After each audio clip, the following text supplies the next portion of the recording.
Hello. നമ്മുടെ ജീവിതത്തിലേക്ക് നമ്മൾ പ്രതീക്ഷിക്കാത്ത സമയത്ത് പലരും കടന്നു വരും. എന്നാൽ നമ്മുടെ പ്രൊഫഷണൽ ലൈഫിലോ നമ്മുടെ പേഴ്സണൽ ലൈഫിലോ നമ്മൾ ഒട്ടും നനച്ചിരിക്കാത്ത സമയത്ത് നമുക്ക് ഏറ്റവും ബ്ലെസ്സിംഗ് ആയിട്ട് ചില മനുഷ്യർ കടന്നു വരും. ഇതേ മനുഷ്യർ കാലക്രമേണ നമുക്ക് ഒരിക്കലും ഓർക്കാൻ ഇഷ്ടപ്പെടാത്ത വ്യക്തികളായിട്ട് മാറുന്ന കാഴ്ചകളും അനുഭവങ്ങളും നമ്മളിൽ പലർക്കും ഉണ്ടായേക്കാം.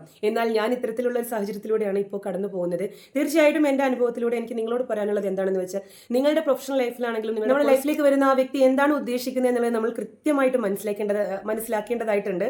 അത് മാത്രമല്ല, പിന്നീട് ഒരു വലിയ ദുഃഖത്തിലേക്ക് വഴിമാറി സഞ്ചരിക്കുന്നതിനേക്കാൾ എത്രയോ നല്ലതാണ് നമ്മളൊരു പ്രിക്കോഷൻ എടുക്കുന്നത്. ഏതൊരു മനുഷ്യൻ നമ്മുടെ ലൈഫിൽ വരുമ്പോഴും അവർക്ക് എന്തെങ്കിലും ഒരു തരത്തിലുള്ള ഒരു ലക്ഷ്യം, ഒന്നെങ്കിൽ നല്ലൊരു ഫ്രണ്ട്ഷിപ്പ്, അല്ലെങ്കിൽ പ്രൊഫഷണലി ഉള്ള ഗെയിൻ, അല്ലെങ്കിൽ പേഴ്സണലി ഉള്ള ഗെയിൻ, അല്ലെങ്കിൽ ഫിനാൻഷ്യൽ ഗെയിൻ, അതല്ലെങ്കിൽ ഒരു മെന്റൽ സപ്പോർട്ട്, അതല്ലെങ്കിൽ നമ്മളൊരു നല്ലൊരു കമ്പാനിയൻ എന്നുള്ള രീതിയിലുള്ള ആ ഒരു തോട്ട്, അങ്ങനെ എന്തെങ്കിലും ഒന്നും ഉണ്ടായിരിക്കാം.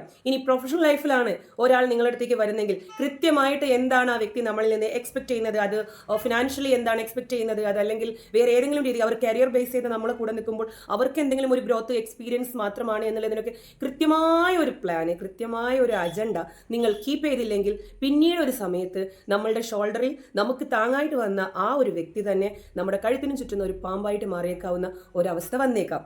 അതുകൊണ്ട് എല്ലാവരുടെ കാര്യത്തിലും ഒന്ന് ശ്രദ്ധ വരുത്തുന്നത് നന്നായിരിക്കും. താങ്ക്